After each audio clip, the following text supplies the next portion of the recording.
Pemanasan global. Pernahkah kamu mengamati perubahan musim yang terjadi akhir-akhir ini? Indonesia memiliki dua musim, yaitu penghujan dan juga kemarau. Tetapi beberapa tahun terakhir, perubahan musim di Indonesia sulit untuk diprediksi.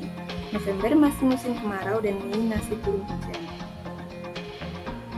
Begitupun dengan peristiwa mencairnya es di daerah kutub.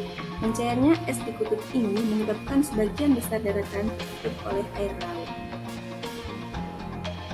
Mengapa hal tersebut dapat terjadi?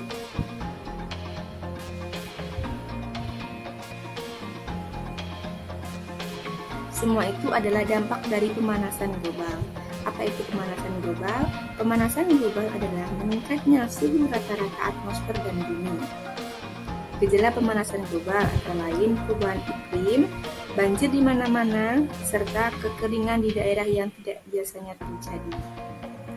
Penyebab terjadinya pemanasan global, polusi industri, asap kendaraan, penebangan dan pembakaran hutan, penggunaan AC berlebihan, dan pembakaran sampah. Sebab-sebab itu tadi akan menimbulkan yang namanya efek rumah kaca.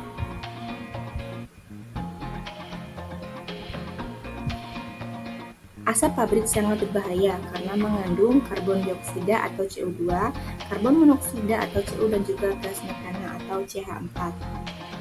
Asap pabrik juga berpotensi menyebabkan berbagai masalah kesehatan pada manusia, seperti gangguan pernapasan asma, ispa, bahkan kanker paru-paru. Asap pabrik juga mengandung gas berbahaya yang menyebabkan suhu bumi memanas dan akan menyebabkan penipisan lapisan ozon, yang berakibat sebagai gejala efek rumah kaca. Salah satu penyumbang terbanyak terjadinya pemanasan global adalah asap dari kendaraan bermotor.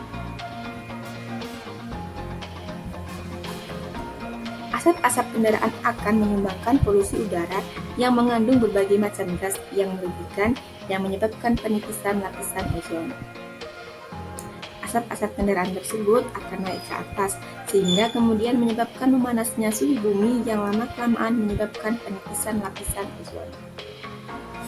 Kamu tahu tidak kalau pohon itu dapat mengubah gas CO2 menjadi O2? Itulah mengapa pentingnya pohon, karena dapat mengubah gas sehat menjadi gas baik dan bermanfaat. Pengundulan dan pembakaran hutan berarti mengurangi jumlah pohon yang berfungsi sebagai penetralisir udara yang ada di bumi. Ketika hutan gundul, penetralisiran udara akan sulit dilakukan. Selain itu, produksi CO2 akan sulit dikendalikan. Hal ini menyebabkan penipisan lapisan ozon. Penggunaan AC, kulkas, dan hair dryer yang berlebihan akan menghasilkan gas CFC atau klorofluorokarbon yang semakin banyak dan berbahaya. Penggunaan secara berlebihan akan memicu pemanasan suhu pada bumi yang pada akhirnya menyebabkan penipisan pada lapisan ozon bumi. Banyak orang yang membakar sampah rumah tangganya seperti sampah kantong plastik, sampah botol plastik, atau sampah-sampah lainnya. Hasil pembakaran itu ditinggalkan begitu saja, padahal sampah plastik jika dibakar akan menghasilkan gas metana yang berbahaya bagi bumi. Efek rumah kaca. Berbicara mengenai penipisan lapisan ozon, maka akan bersangkutan dengan efek rumah kaca, di mana sering didengar sebagai penyebab pemanasan global. Dampak pemanasan global, perubahan iklim dan cuaca.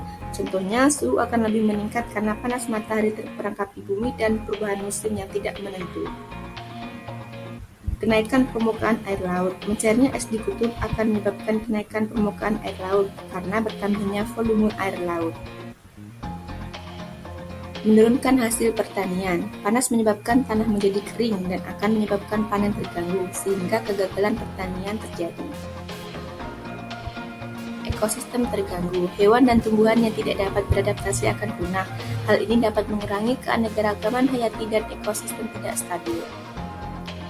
Kesehatan manusia. Perubahan iklim menimbulkan berbagai macam penyakit seperti DBD, malaria, dehidrasi, dan penyakit lainnya. Upaya pengendalian pemanasan global antara lain mengurangi pemakaian kendaraan bermotor, melakukan reboisasi atau penanaman kembali hutan yang telah gundul, hemat energi dengan cara menggunakan listrik secukupnya saja, mengelola sampah dengan prinsip 3R, reduce, reuse, dan juga recycle.